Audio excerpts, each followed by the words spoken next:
From here, we connect deep Indigenous heritage, forest and lake legacies, and the arrival of modern transportation links. Long before European arrival, Teme-Augama Anishnabai inhabited and stewarded the Miikanan, our First Nations land, for over 9,000 years, oral traditions placing their presence since the last ice age. Creation stories recount Gizhi Manidoo, placing the people at high points like Ishpatina Ridge, anchoring spiritual and practical relationships to the land and waters. Nastaagan, translated as the way we travel through the land. In the late 19th century, Teme-Augama Anishnabai, or Teme-Augama Anishnabai, leaders such as Chief Tanini acquired his name from baby talk, and Teme-Augama, which means plenty of feathers going by, fought for reservation of lands to protect their families from logging encroachment. Despite early promises of survey and reserve establishment, significant delays and pressures from lumber interests led to repeated conflicts. Families were displaced, required permission to harvest firewood, and saw their homesteads flooded or taken and burned.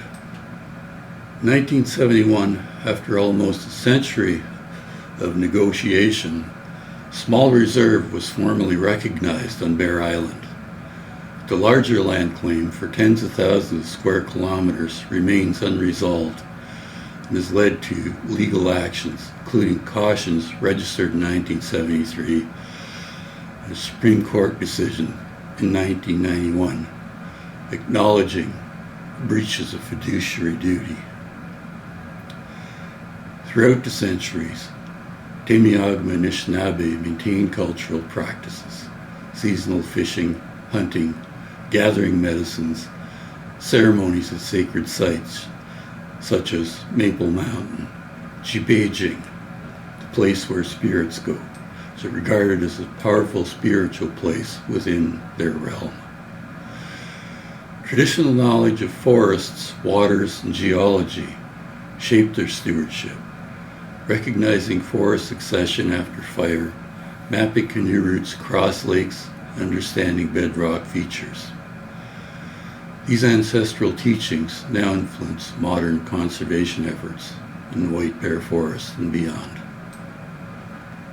Parallel to Indigenous histories, in the late 1800s and early 1900s, European settlers arrived, driven by the fur trade, missionary work, logging, and mining.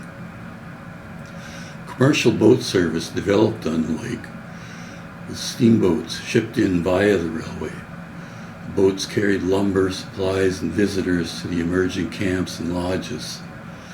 The rail link, established in the early 20th century, initiated development of the village of Temagami, enabling an easier transport of goods and facilitating tourism. Construction of the King's Highway 11 integrated Temagami into Ontario's road network, opened another overland access for supplies, health referrals, seasonal travelers.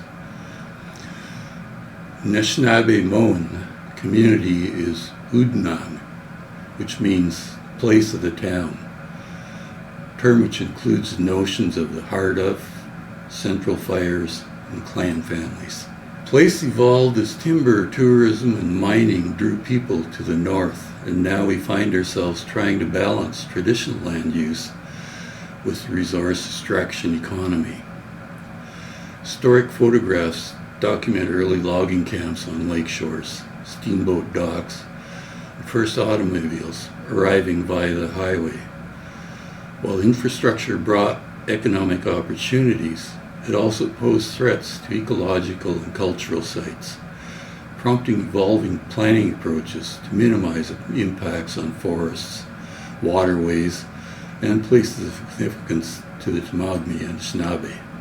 Today, partnerships between Temagami First Nation, municipal planners, and provincial authorities guide development and land use decisions.